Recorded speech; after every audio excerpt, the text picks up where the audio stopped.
Well, hi everybody. Welcome back to my channel and another kiln episode. I don't want to say unloading because actually what I'm going to do is load it. Hi, my name is Sally Roper and I'm coming to you from Ocho Rios in Jamaica. And I have just unloaded my kiln with the previous video that you might have seen. And now I'm just going to angle my camera down and I'm going to let you watch how I load my kiln. So I'm going to get right to it because time is of essence for me right now. So here we go. And I'm just going to angle the camera down and hopefully you'll just see. Now, one thing I've noticed on YouTube is that we don't have many videos on the loading of a kiln. So one of the things that I learned early in my process, and speaking actually with Scott, I'm putting this big bowl in first. And what I need to do is check the bottoms. Give me 1 second, please. I need to wet a sponge.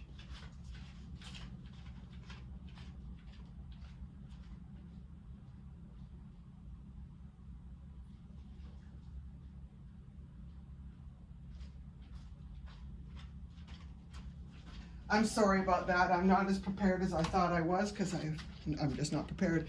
Anyway, I always check the bottoms of each pot, and sometimes I just run my sponge over it just to make sure there's no glaze. And one of the things that I learned from Scott, and I had problems with the firing because my kiln didn't go to temperature, and they said put big pieces on the bottom. I used to do a lot of thin layers and whatever, and my kiln was having trouble reaching temperature. So what I do now is I put big bowls at the bottom. I'm using 5-inch posts and a 1/2 inch because 5-inch is going to be a little bit too close, allowing for expansion. But I'm not comfortable with that little 1/4 inch, so I'm just adding a 1/2 inch post on the top. And I have full shelves here, so I'm just going to space these. And now I need to find some pots to fill in that little spot there. So I'm just doing a little tidying up. I have these mugs that I've made, and you'll see me unloading them all, but I just need to tidy them up. I don't want any glaze on this bear. Remember, I'm using my Laguna 391, and this is the color it looks like when it's raw. And I still don't like how that looks. I want to clean it up a little better. Okay, that's perfect. Okay, and I'll just put that in the kiln there. This one's a little bit better. And again, I always check the bottom of every pot to make sure that it's clean. If I have any glaze on there, it's going to stick. Now I have the advancer shelves, so I don't have that problem as much, but my bottom shelf is not. It's one of the original shelves I got when I bought my kiln. Again, this one's got a clean bottom. A little bit of smudge here, so I'm just going to wipe that just to make double sure. And I'm going to smudge that, so let me just get rid of that. Okay. And I place them. Now remember, for anybody who knows about loading a kiln, you have to give, giving at least, there's the other one. At least a 1/2 inch, if not more. I'm not really crowded for space on this kiln loading, so I can afford to be a little more generous. But these pots, as they fire, they will expand and then they shrink. So I have to give allowance and room for that expansion. This is going to be just a cute little eyeglass holder. You're going to see what that looks like when I finish. And I can probably put, maybe I can get one more piece in here. Okay, I have another eyeglass holder somewhere. Yeah. Okay, and now that one's got a little bit of a smudge there, so I'm just going to clean that up. And there we go. My first shelf is done. And now I very, very carefully put this in. I do take my time. I have a thermocouple that I have to watch out for. And then I just lay this down very, very, very carefully so it sits solidly on these kiln posts and it doesn't wiggle. Okay, and I just give it a little test to make sure it's not wiggling. And now in the next layer, I'm going to put these bowls. I have a set of 4 of these. They're like faux bowls. And I had the pleasure of going to Southeast Asia, and I went to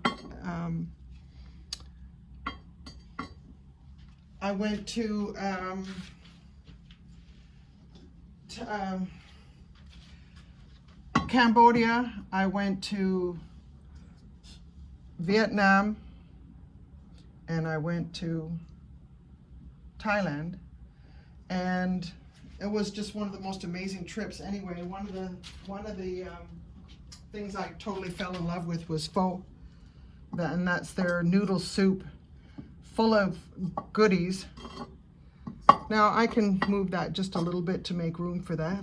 I'm not terribly pressed for space, but I don't know if you can see what I'm doing. Well, you can't. It's kind of slightly out of the picture, but what I'm trying to do is squeeze another little bowl in there. But the idea is to put your kiln posts on top of each other, which gives strength to the kiln. And now I can put a couple of little pieces in there. Again, anything that's under 4 inches. These are some luminaries that I made, and I've had some glaze in on my storage shelves of chinos, and I just haven't used them in, it's got to be less than 4 inches. I think that's, well, that should be all right. What I do is I just measure the pot up against the post to make sure that it's going to fit. Oh, you know what? I have other pieces that'll fit in here a little bit better. So we'll put those on, give a little more room. I made these butter dishes.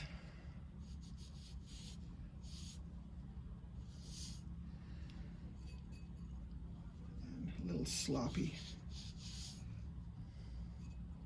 Guess I'm not as prepared as I should be.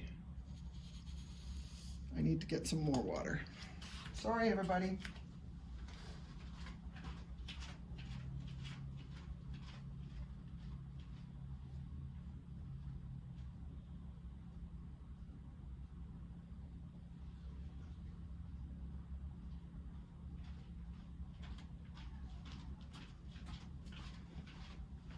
But this is as real as it gets. I'm just trying to clean up the edge. You need to get one clean swipe. Okay, these are going to be French butter dishes. That's the base, and this is the lid. And that one's okay.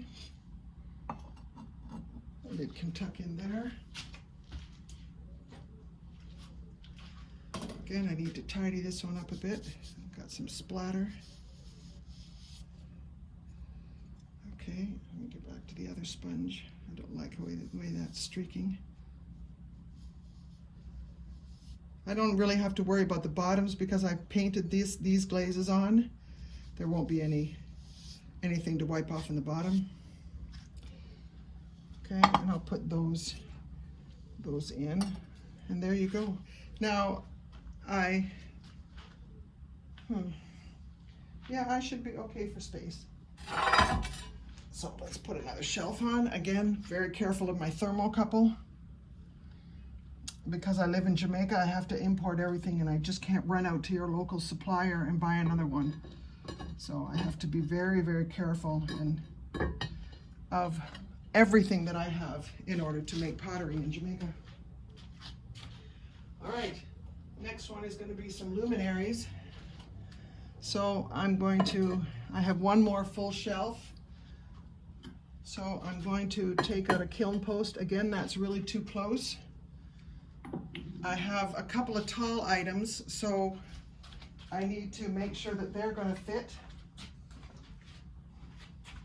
But I don't have a whole lot more to load, so we should be okay. So again, what I do is I take the tallest pot that I have, put it to the top of my kiln, and that will tell me how much room I have. And I'm going to put a 6-inch post. And if I check that, and with my kiln shelf, I have plenty of room. So that's going to work. It's all a bit of a mathematical game. You know, I could probably do 5.5. Let me do 5.5, and that just gives me another 1/2 inch of space at the top of the kiln. Again, placing these. And again, I have to be careful of my thermocouple, and I can't put any pieces probably within a 2-inch radius. So I just, again, I'll probably take something that sits a little smaller or shorter, and I'll put it in that space under there. But my 1/2 inch, my little 1/2 inch, they're a godsend. I have a ton of these, and they're just great for helping you. So now you can see I have plenty of room now. And now I'm just going to take my pieces here and just start filling this up.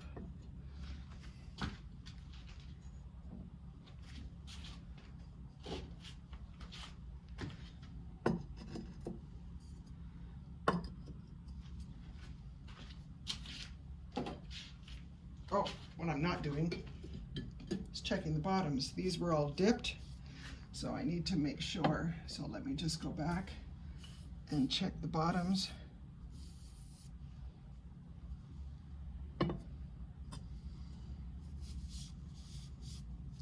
Good thing I did. This one's a bit messy. That one I've already checked. And these are done with, this is going to be really interesting. I haven't used this glaze in a long time. This is with pistachio Shino by, I think it's Coyote, or Coyote, I don't know how they pronounce it, with their Shino line. And I don't use it very often. And sometimes with pieces when the glazing it is a bit rough, I just run my finger over. I'm not going to do it over the kiln, but I just rub back and forth, and it just tends to even out the clay a little bit. Some of my glazes are a bit finicky when you see streaks and lines, and other ones, they don't make any marks at all. Okay.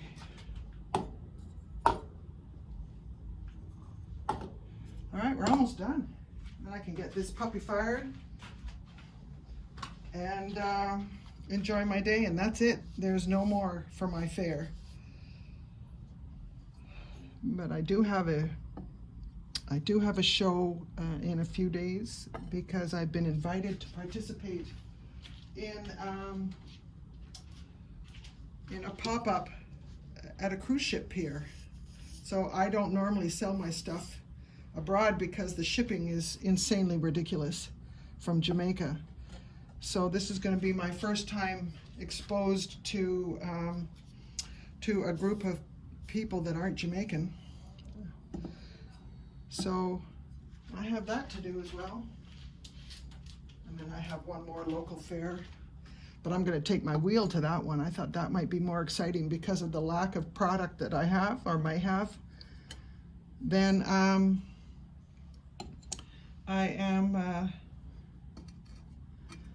I'm going to take my wheel, and that'll be fun. Okay. Again, I'm just being careful of my, in fact, I think I should probably, no, I've got enough room. So what I do is I make sure that my shelf or pots are never close to the thermocouple. And I believe that's it for all my small stuff. So great, we're doing really well. I just have one more layer, and that's, I'm doing a refire of a bowl. It was blue with a white base, and I didn't really like it. So, good thing I checked the bottom of this one. It's got a little bit of splatter.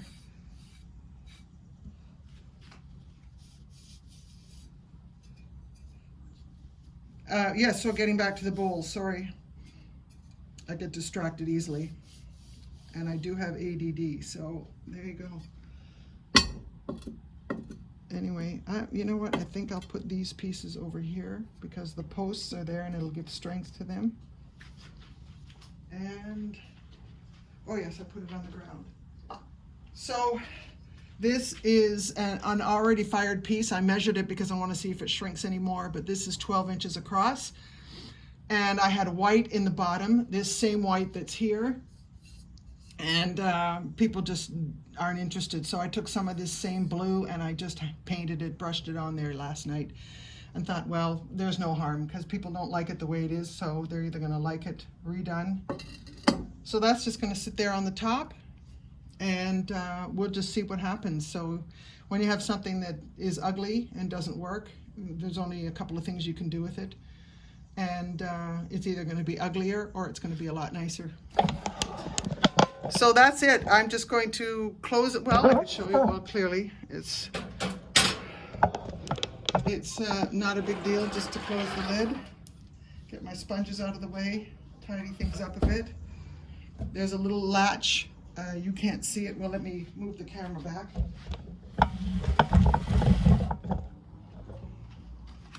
And there's a little latch here on my kiln, so I put it on the first.